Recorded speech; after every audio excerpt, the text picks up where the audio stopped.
नमस्कार। स्वागत है आपका आज के इस विशेष विश्लेषण में। हम सीधे प्राचीन हिंदू ग्रंथों और शिव पुराण की उन गहराइयों में उतरने वाले हैं जहां 12 ज्योतिर्लिंगों के रहस्य छिपे हैं।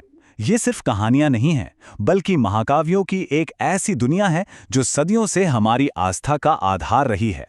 तो चलिए बिना किसी देरी के शुरू करते हैं अपनी इस रोचक कथा यात्रा को। अब सबसे पहला सवाल यही आता है कि आखिर ये ज्योतिर्लिंग है क्या?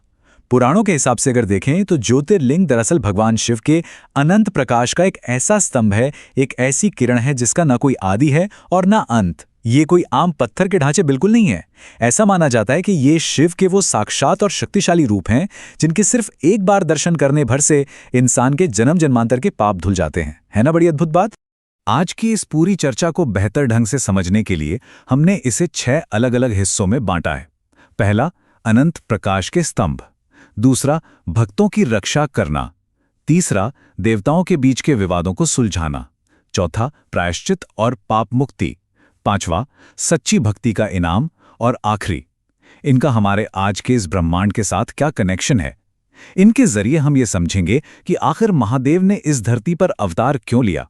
तो चलिए शुरू करते हैं पहले खंड से, अनंत प्रकाश के स्तंभ। यहां हम सिर्फ मंदिरों की फिजिकल लोकेशंस की बात नहीं कर रहे हैं, बल्कि उन पौराणिक कथाओं के गहरे अर्थ को समझने की कोशिश करेंगे जिन्होंने इन ब्रह्मांडीय भूगोल की नींव रखी। अब जरा इस संख्या 12 पर गौर कीजिए। ये सिर्फ एक आम नंबर नहीं है। भारत के नक्शे को अगर ध्यान से देखें तो ये 12 ज्योतिर्लिंग एकदम सटीक ढंग से फैले हुए हैं, एकदम उत्तर के ऊंचे बर्फीले पहाड़ों से लेकर बिल्कुल दक्षिण के समुद्र तटों तक। ये पूरा का पूरा भौगोलिक विस्तार अपने आप में किसी चमत्कार से कम नहीं है। ये एक तरह से इतने विशाल भूभाग को एक ही आध्यात्मिक धागे में पिरोता है।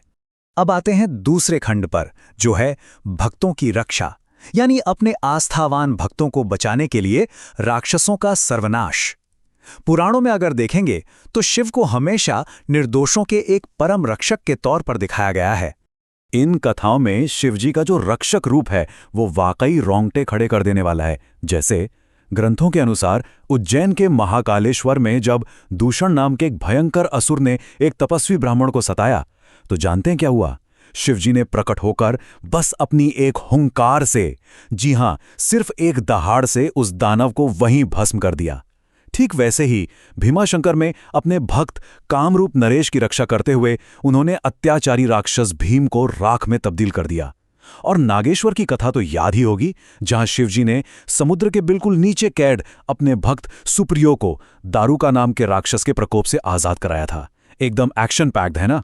चलिए अब थोड़ा आगे बढ़ते हैं अपनी तीसरे खंड की तरफ, दैवीय विवादों का समाधान। यहां यह देखना बड़ा दिलचस्प है कि भगवान शिव सिर्फ राक्षसों का संहार ही नहीं करते, बल्कि जब खुद देवताओं के बीच कोई बहस होती है तो वो एक सर्वोच्च न्यायाधीश यानी एक अल्टीमेट कॉस्मिक जज की तरह भी आगे आते हैं। अहंकार का नतीजा क्या होता है, यह हमें काशी विश्वनाथ की कथा से बिल्कुल साफ समझ में आता है। हुआ कुछ यूं था कि एक बार ब्रह्मा जी और विष्णु जी के बीच इस बात पर विवाद हो गया कि दोनों में से श्रेष्ठ कौन है। तभी अचानक शिव वहां एक अनंत प्रकाश स्तंभ के रूप में प्रकट हुए। ब्रह्मा जी ने झूठ बोल दिया कि उन्हें उस स्तंभ का छोर मिल गया है, और उन्होंने केतकी के फूल को इसका झूठा गवाह बना दिया।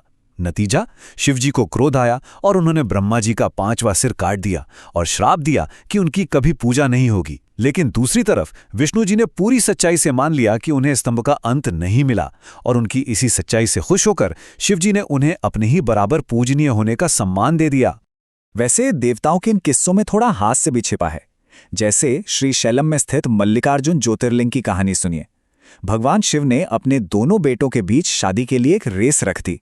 शर्त यह थी कि जो पहले पूरी पृथ्वी का चक्कर लगाएगा उसकी शादी पहले होगी। अब कार्तिकेय जी तो तुरंत अपने मोर पर बैठे और उड़ चले दुनिया नापने, लेकिन गणेश जी ने यहां कमाल का दिमाग लगाया। उन्होंने चुपचाप अपने माता पिता यानी शिव और पार्वती की परिक्रमा की और कह दिया कि आप दोनों ही तो मेरा पूरा ब्रह्मांड है। इस रेस में गणेश जी जीत गए। कार्तिकेय इस बात से इतने नाराज हुए कि वो क्रोध में आकर पर्वत पर चले गए। उन्हें मनाने के लिए शिव और पार्वती खुद वहां गए, और बस वही जगह आगे चलकर मल्लिकार्जुन ज्योतिर्लिंग कहलाई। खैर, अब आते हैं चौथे खंड पर, प्रायश्चित और पाप मुक्ति। यह हिस्सा थोड़ा गहरा और भावुक करने वाला है। ये जगहें सिर्फ पूजा पाठ के लिए नहीं हैं, बल्कि ये बताती हैं कि इंसानी मन पर चाहे कितना ही भारी अपराध बोध क्यों ना हो, मुक्ति का रास्ता हमेशा खुला रहता है। और इसी प्रायश्चित की भावना से जन्म हुआ था केदारनाथ ज्योतिर्लिंग का। सोचिए, महाभारत के युद्ध के बाद जब पांडवों को कौरवों के वध का बोझ अंदर ही अंदर खा रहा था, तो वो क्षमा मांगने निकल पड़े महादेव की तलाश में। पर शिवजी उन्हें इतनी आसानी से माफ नहीं करना चाहते थे। वो एक अनोखे नंदी बैल का रूप धरकर बर्फीले पहाड़ों में जा छिपे। लेकिन महाबली भीम ने उन्हें पहचान लिया। जैसे ही भीम ने अपनी पूरी ताकत से उस बैल की पूंछ को पकड़ा, वो बैल अचानक धरती में धंसने लगा। ऐसा माना जाता है कि भगवान शिव की पीठ का ऊपरी हिस्सा केदारनाथ में प्रकट हुआ और बाकी के हिस्से 4 अलग-अलग जगहों पर, जिन्हें आज हम बहुत ही श्रद्धा से पंच केदार कहते हैं। पाप मुक्ति की ये कड़ी बाकी ज्योतिर्लिंगों से भी जुड़ती है। अब देखिए, रामेश्वरम में भगवान राम ने रावण को मारने के ब्रह्म हत्या वाले पाप से छुटकारा पाने के लिए उधर बालू यानी रेत का ही शिवलिंग बना दिया था। क्योंकि हनुमान जी को शिवलिंग लाने में थोड़ी देर हो गई थी। और उधर त्र्यंबकेश्वर में एक अलग ही घटना हुई। महान गौतम ऋषि पर कुछ ईर्ष्यालु ऋषियों ने गाय की हत्या का एक झूठा आरोप लगा दिया था। इस दाग से खुद को मुक्त करने और गंगा माता को वहां लाने के लिए उन्होंने कठोर तपस्या की। उनकी इस श्रद्धा को देखकर भगवान शिव वहीं भूमि फाड़कर त्र्यंबकेश्वर ज्योतिर्लिंग के रूप में प्रकट हो गए। चलिए आगे बढ़ते हैं। 5वां खंड, सच्ची भक्ति का इनाम। इन कथाओं से एक बात तो बिल्कुल साफ हो जाती है कि भगवान शिव की करुणा और उनकी कृपा की कोई सीमा ही नहीं है। तो यहाँ सबसे बड़ा टेकअवे ये है कि अगर आस्था सच्ची है तो कोई भी चमत्कार असंभव नहीं है। सोमनाथ की बात लीजिए, जब चंद्रदेव को उनके ससुर प्रजापति दक्ष ने क्षय रोग का श्राप दे दिया था, तब शिवजी ने ही उनकी तपस्या से प्रसन्न होकर उन्हें उस रोग से मुक्ति दिलाई। कृष्णेश्वर में तो मौत को भी हारना पड़ा। वहां एक ईर्ष्यालु बहन ने अपनी ही बहन घुष्मा के बेटे को मार डाला था, पर घुष्मा का अनंत विश्वास देखकर शिवजी ने उस बच्चे को दोबारा जिंदा कर दिया। और ओंकारेश्वर में विंध्य पर्वत की ऐसी कठोर तपस्या हुई कि खुश होकर महादेव ने वहां अपने 2 हिस्से कर दिए, ओंकारेश्वर और ममलेश्वर। यही तो सच्ची भक्ति की ताकत है। वैद्यनाथ ज्योतिर्लिंग की कहानी तो पूरी तरह से एक मजेदार ट्विस्ट पर टिकी है। रावण की तपस्या से खुश होकर शिवजी ने उसे अपना एक शिवलिंग लंका ले जाने की इजाजत तो दे दी, पर शर्त बड़ी सख्त थी। शर्त यह थी कि अगर तुमने शिवलिंग को रास्ते में कहीं भी जमीन पर रखा तो ये वहीं स्थापित हो जाएगा। अब बाकी देवताओं की हालत खराब। उन्हें लगा कि अगर रावण इसे लंका ले गया तो अनर्थ हो जाएगा। तो भगवान विष्णु ने एक मास्टर प्लान बनाया। वरुण देव रावण के पेट में जा घुसे। अब रावण को रास्ते में जोरों की लघु शंका महसूस हुई। वो परेशान। तभी विष्णु जी भेष बदलकर एक चरवाहे के रूप में वहां आ गए। रावण ने जल्दी में वो शिवलिंग उस चरवाहे को पकड़ा दिया, और उस चरवाहे ने क्या किया, कुछ ही देर में शिवलिंग जमीन पर रख दिया। और बस इसी छोटी सी चाल की वजह से वैद्यनाथ ज्योतिर्लिंग वहां देवघर में हमेशा के लिए स्थापित हो गया। आइए अब आते हैं इस चर्चा के आखिरी यानी छठे खंड पर, शाश्वत ब्रह्मांडीय संपर्क।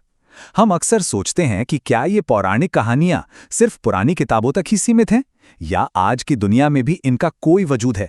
असल में इन प्राचीन कथाओं की गूंज आज के इस मॉडर्न युग में भी पूरी तरह महसूस की जाती है। साल 2013 की केदारनाथ वाली भयंकर बाढ़ तो हम सबको याद होगी, जब तबाही का वो उग्र पानी पहाड़ों से सीधे नीचे आकर मंदिर की तरफ बढ़ रहा था। तब एक बहुत बड़ा चमत्कार हुआ।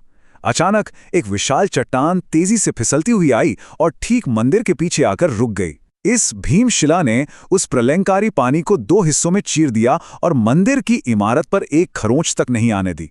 ये आधुनिक घटना ये साबित करती है कि इन पवित्र स्थलों में आज भी एक ऐसी अदृश्य शक्ति है जिसे सिर्फ विज्ञान के जरिए समझाना मुश्किल है। तो अंत में एक बहुत ही गहरा सवाल पैदा होता है, क्या ये 12 प्रकाश स्तंभ सिर्फ हमारे अतीत की इन कथाओं का भार उठा रहे हैं, या फिर क्या वो सच में आज के इस आधुनिक संसार के आध्यात्मिक संतुलन को कायम रखे हुए हैं? ये एक ऐसा प्रश्न है जो सीधे हमारे वजूद और इस ब्रह्मांड के गहरे रहस्यों से जुड़ता है।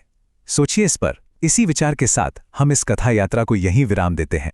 इस दिलचस्प विश्लेषण में हमारे साथ जुड़े रहने के लिए आपका बहुत बहुत शुक्रिया।